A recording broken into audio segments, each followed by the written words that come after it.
కూర్చొని దూరంగానే మనకు వర్కౌట్ అవ్వకుండా చెప్తున్నాం అనేది ఇంపార్టెంట్ క్వశ్చన్. తర్వాత మీ చాయిస్.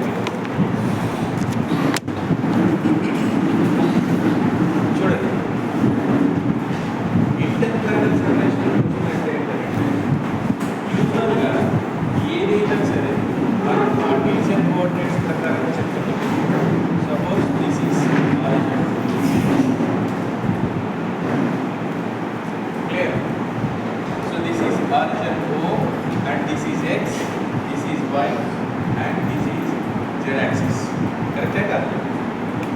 సపోజ్ అంటే ఈ యాక్సిస్ అది ఆరిజిన్గా తీసుకున్నాం కాబట్టి this is X axis and this is Y axis and this is Z axis. So ఇప్పుడు ట్రిపుల్ వన్ ప్లేన్ అస్యూమ్ చేస్తాం. What is the triple one plane?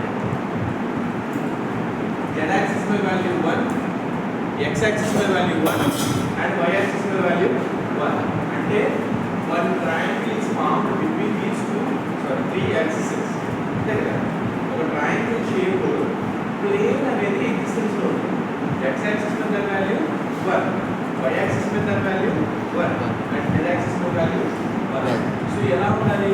ఒక ట్రయాంగిల్ అక్కడి నుంచి అక్కడికి, అక్కడి నుంచి అక్కడికి, అక్కడి నుంచి మొత్తం అంతా ట్రయాంగిల్. ఇప్పుడు నేను ఏం చేస్తానంటే ఆరిజిన్ దగ్గర నుంచి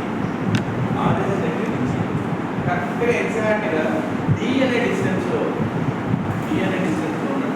నార్మల్ డ్రా చేస్తాను. ఈ నార్మల్ డ్రా చేసినప్పుడు ఇక్కడికి ప్లేన్ టచ్ చేస్తుంది అని అనుకుంటే, ఈ పాయింట్ దగ్గర నుంచి ఎన్నడో రాసేది అది సరే చూడండి. ఇక్కడ నుండి X యాక్సిస్ మీద తీసుకున్నప్పుడు ఆరిజిన్ O, X యాక్సిస్ మీద వాల్యూ A, ఇక్కడ ఉన్నటువంటి పాయింట్ ఇది కలిపితే ఒక ట్రయాంగిల్ ఫామ్ అయిందా? ట్రయాంగిల్ ఫామ్ అయిందా లేదా? Suppose this narrow will make an angle with the x-axis is also called as alpha. X-axis తో చేస్తున్నటువంటి యాంగిల్ ఏమో ఆల్ఫా అంటారు. Y-axis తో చేస్తున్నది బీటా. Z-axis తో చేస్తున్నది గామా. సో ఇక్కడ నుండి Y-axis మీదకి ఒక లైన్ డ్రా చేస్తే O B N ఈ పాయింట్ ఎంత అనుకున్నట్టు ఇది ఒక ట్రయాంగిల్ ఫామ్.